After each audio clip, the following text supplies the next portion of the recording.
Welcome to the channel, viewers. You're with Reverend Dr. J.W. Morrison, theologist.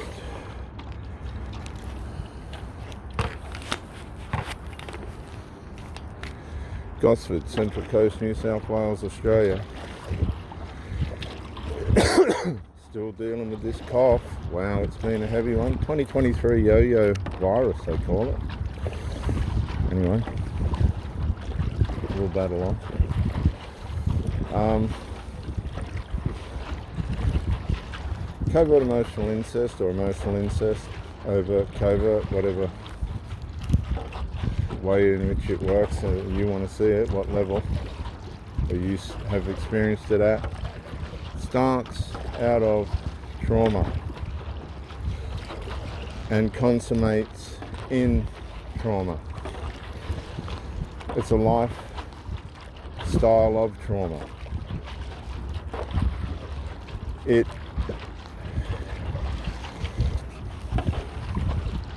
The first sign of trouble in a relationship of parents are usually the first signs that covert emotional incest is just around the corner, because parents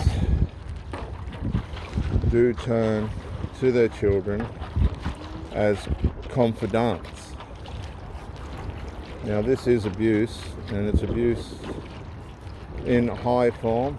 It's not a light form of abuse. It's a high form of abuse,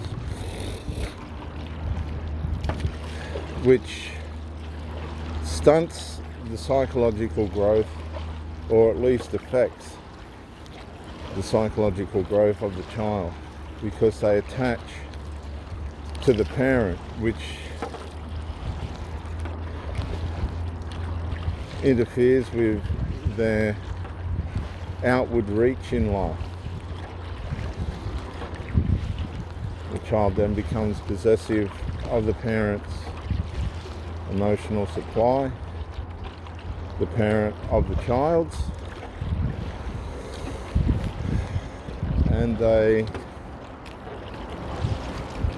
become enmeshed and over-attached, sharing intimate details about each other's personal experiences with outsiders, sharing their complaints in their relationships, their criticisms. They become sarcastic, arrogant, and ignorant. They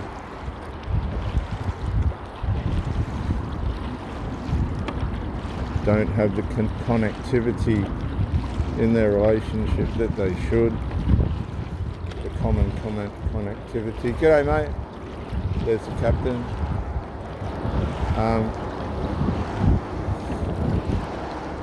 They have a lack of attachment in the relationships they have outside their family or tribe. They live a dualism life, as in they'll come across to their partner as being fully involved, but the actual fact of the matter is they're unable to be fully involved. And when their partner spots this, and it's easy to spot because you become emotionally starved, and you're constantly wondering why. The point of that is you're just an instrument for sex. They won't admit that, but you'll soon see.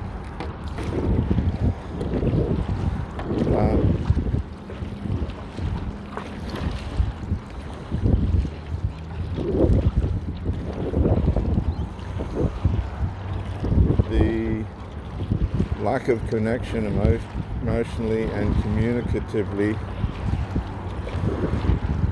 becomes obvious as you're trying to have a relationship with one of these persons, as the relationship wears on.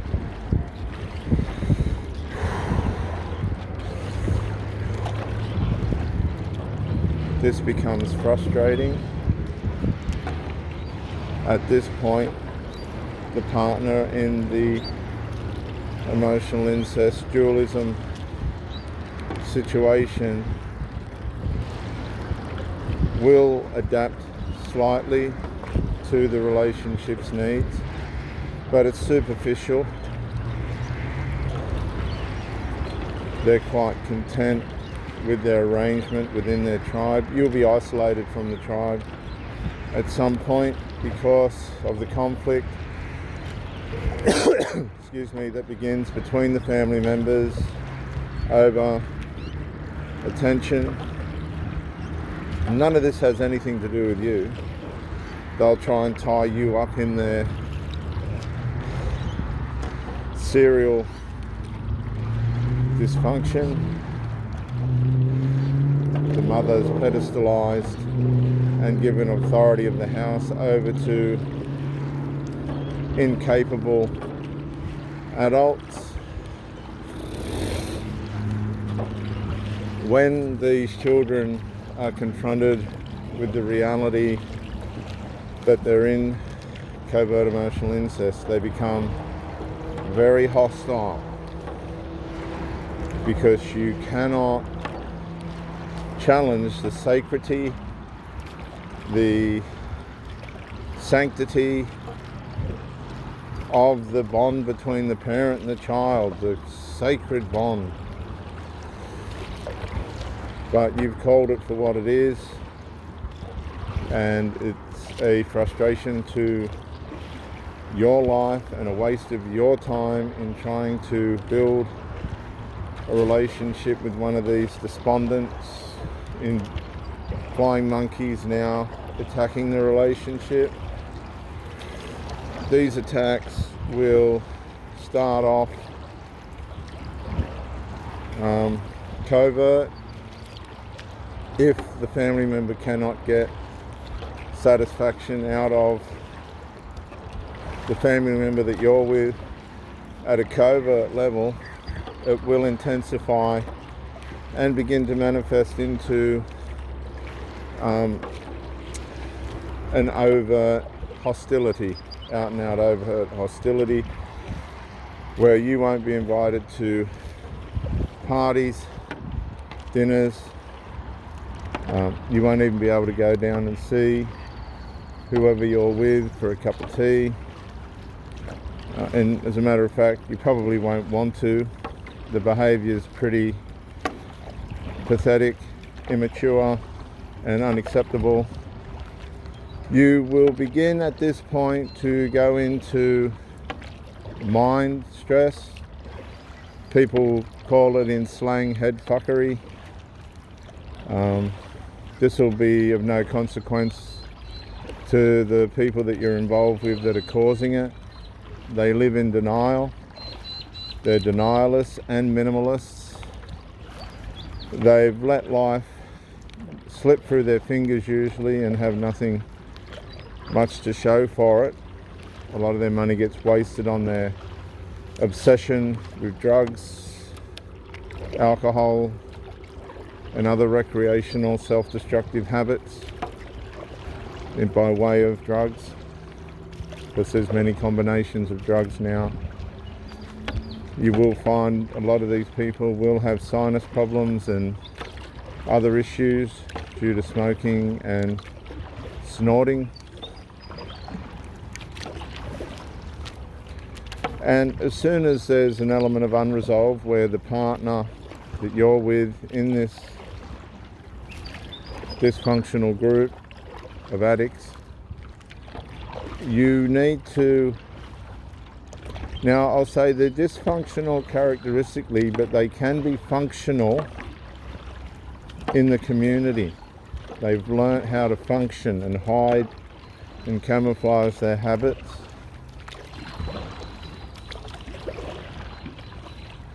But the more time you spend with them, the more you see how dependent they are on their drug of choice.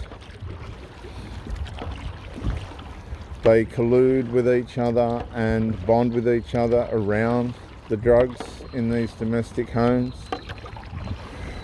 The parents encourage it, which is sacrilege in terms of their duty as a parent to help their children to know what boundaries are, what's good or bad for them, and the interpretation of these things. There's no boundaries. All doors, gates, and other emotional pathways are open so that they're on the constant hunt for supply. If you look like your supply is about to become too complicated or difficult for these people to manage, because you're only a source of sexual supply. They cannot get the sexual supply from the family member at the emotional incest level. They'd have to degenerate into full-blown sexual incest to totally exclude outsiders from the tribe. But that would complicate things probably far beyond what even they could manage. But in some cases this happens.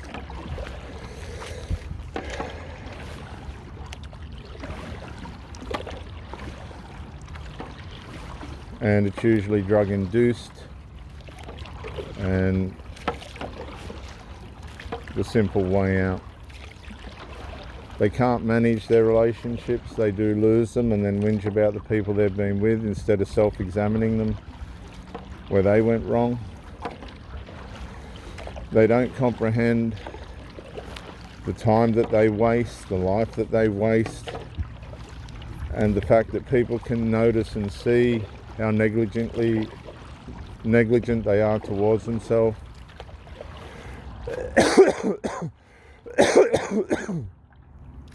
Excuse me, viewers, by the way in which they're living.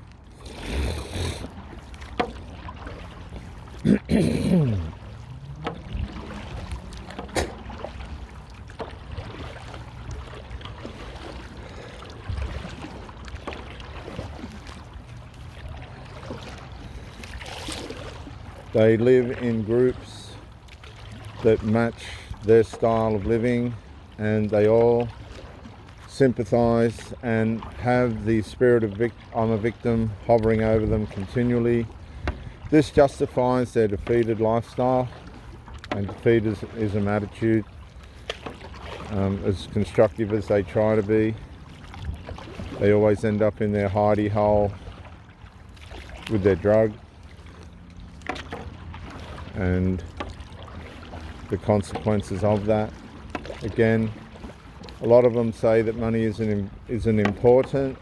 It's a common one amongst these types, but they do spend lots of hours working and pursuing money. Their life evolves around work. It's such everything's a contradiction in terms and in practice.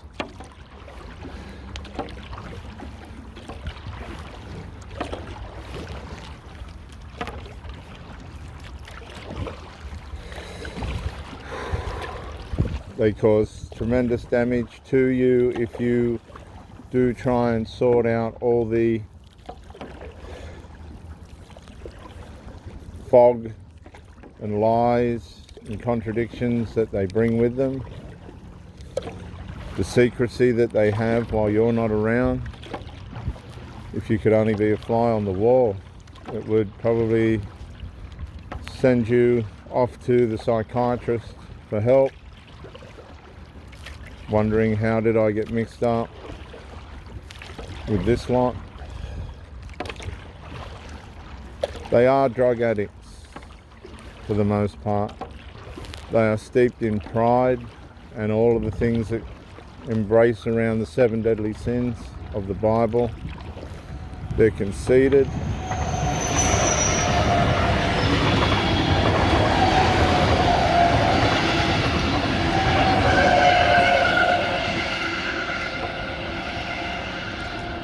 Backbiters.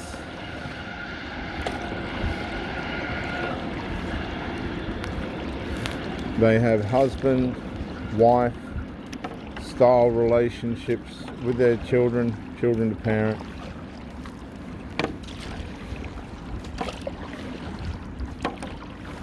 They do lust to a certain degree with each other. The sons will come up behind the mother and embrace them from behind, pressing against them, cupping the underneath of their breasts, smelling their neck, and telling their mother how much they love them. The mother will say, "I'm so proud of you." And really, none have accomplished anything. They've just woken up, gone through the mundane motions of the day, and they're just grandizing each other in a pathetic, defeatist way. It's all fantasy, delusion. They play into this delusion that everything's all right when it's not. They, as I said, hide in their tribes. They're trying to escape, but they can't, because the insecurity of the unpredictable part of the world, they just don't seem to manage, because they're too focused on each other and their emotions. It's a toxic soup of emotions and what's happening with the emotions at that time. Nobody really seems to know what's going on. As long as there's food in the fridge and drugs in the cupboard, that's all that really matters. Cigarettes on the table.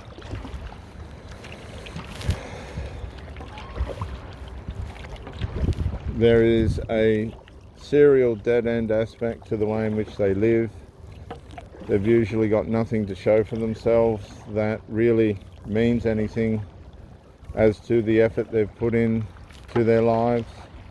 Most of it's gone up in smoke and down the drain, or towards rent or other frivolous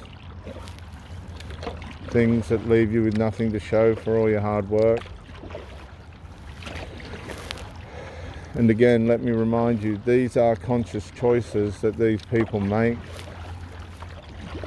They're not just forced into these choices. They love their drugs. They love their alcohol. They love their abuse. And they love their narcissism. And there you go. I said it. They love their narcissism. Their minds are entrained. Most of them do have PTSD from their lifestyle, but they'll blame everything else. But it is their drug lifestyle and the bad choices that they've made. A lot of these people can be religious fanatics, hiding under the guise of religion, but no different to Satanists. They just know how to hide it better. They're predators. They just can't seem to find or be the right person when they get in relationships.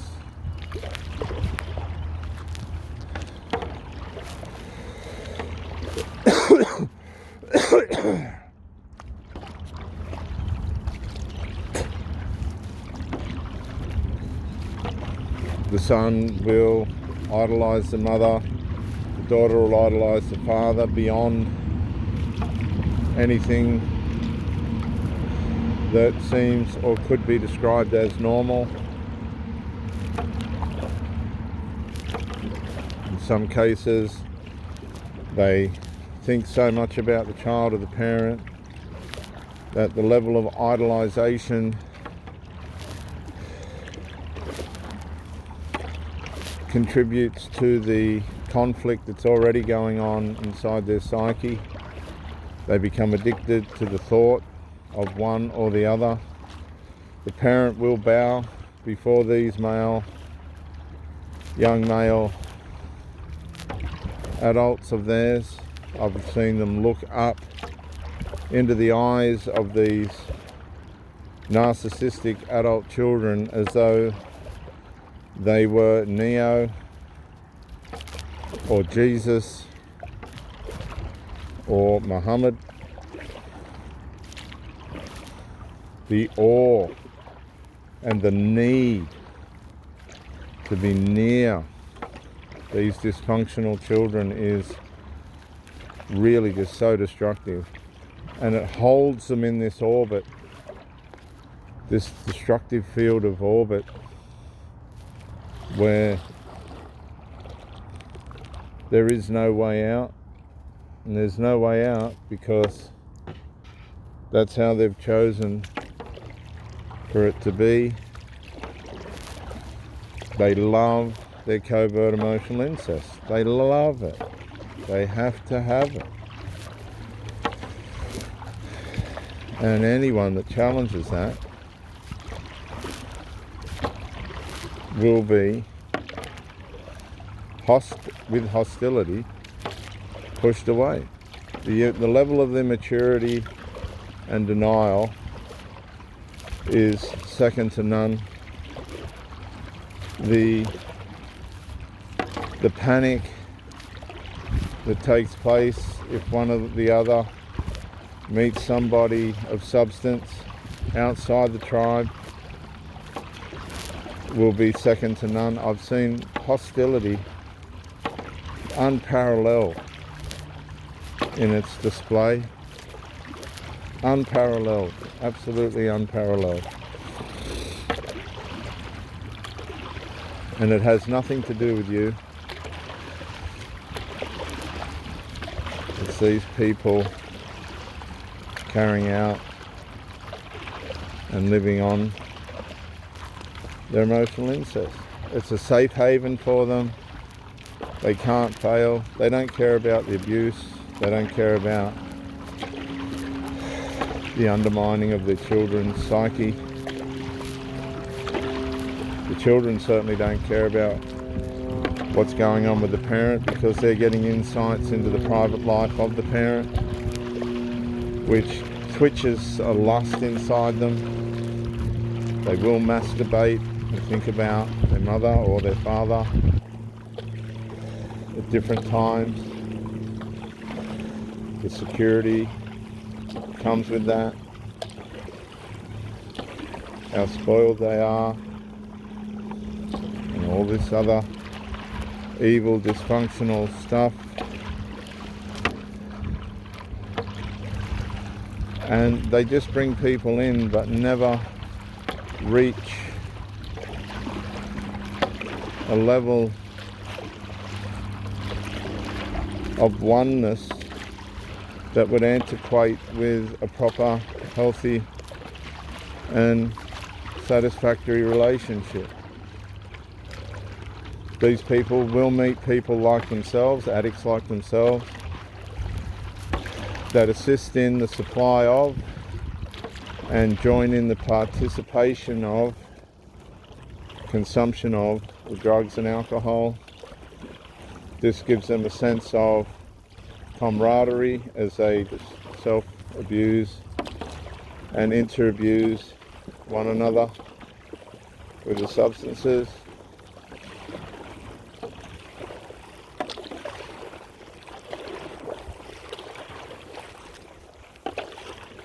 You will be asking for some form of resolve. That won't happen. They're zombies when it comes to this kind of thing because their importance lies with their dysfunction and their emotional incest and their substance abuse. They've got enough going on in their minds on that part of their life that if they weigh the scales up against the way in which they live and your involvement, they will take the way in which they live. So it's best for you to help them back on their way with that and get out as quickly as you can before the hostility starts, because while you're waiting for a resolve, you're going into PTSD because there's no common sense explanation as to why there is no resolve except the dysfunction outplaying in these people's lives. Their value is in their substances. Their value is in their medicated habits. pre and post medicated habitual habits, consumption. Sex will be and can be sacrificed. That's really all you're there for.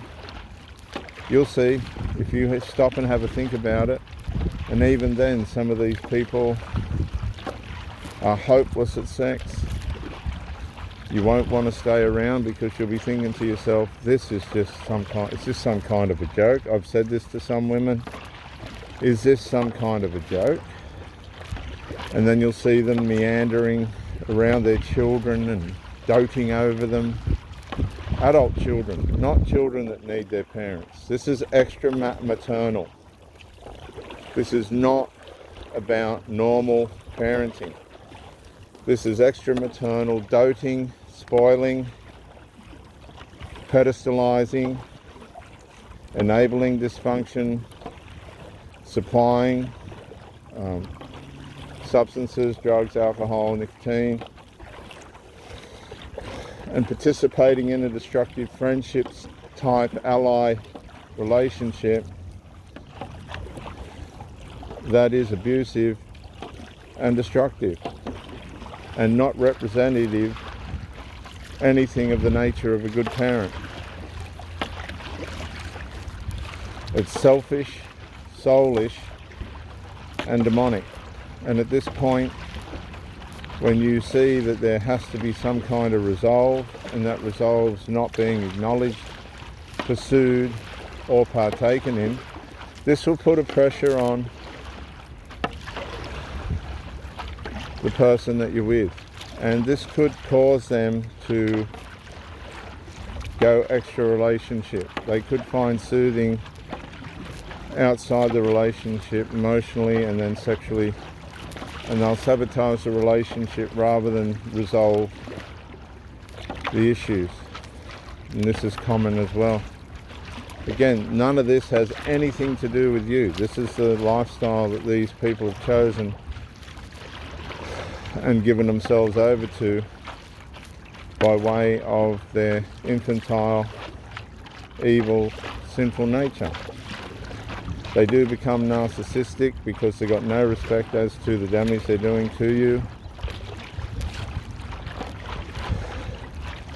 They have deceived you. They did not really want a proper relationship, and that was evident in the fruit of what was going on.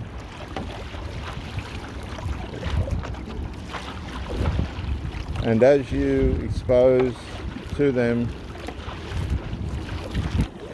the destructiveness of the whole thing, some of them will try and carry on, knowing that the end is nigh. They've probably got now their feelers out for new supply. They're getting in contact with strangers and possible exes, putting the word out that they will be on the market soon and able for sex, available. In the meantime, they're still doing damage to each other in their covert emotional incest relationship. It's loss all round. They lose their relationships, they lose their money, they lose their jobs, they lose their licenses. They end up sick, old, aged, underdeveloped. The feeding of the aggrandizement wears thin and becomes monotonous.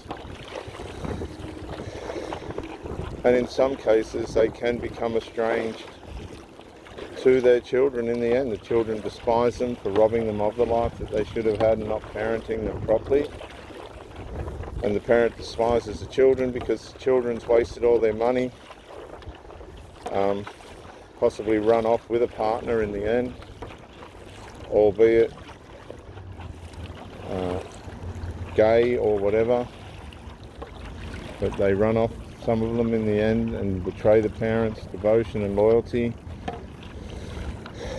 and extra financial input. They leave the parent racked, ruined, broke. They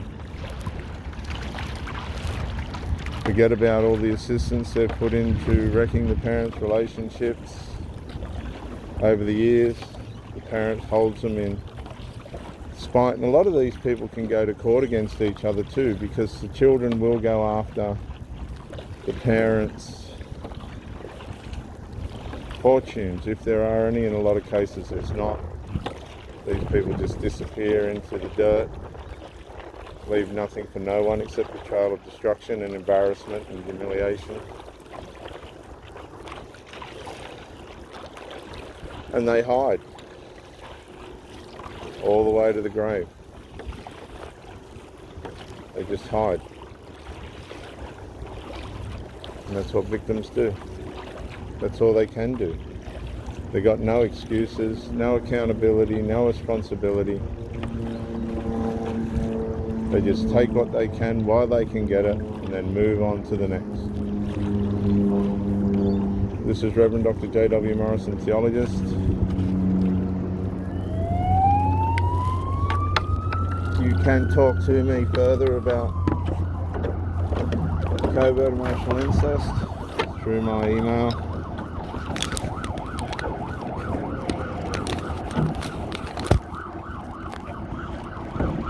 Thank you for joining me, and bye for now.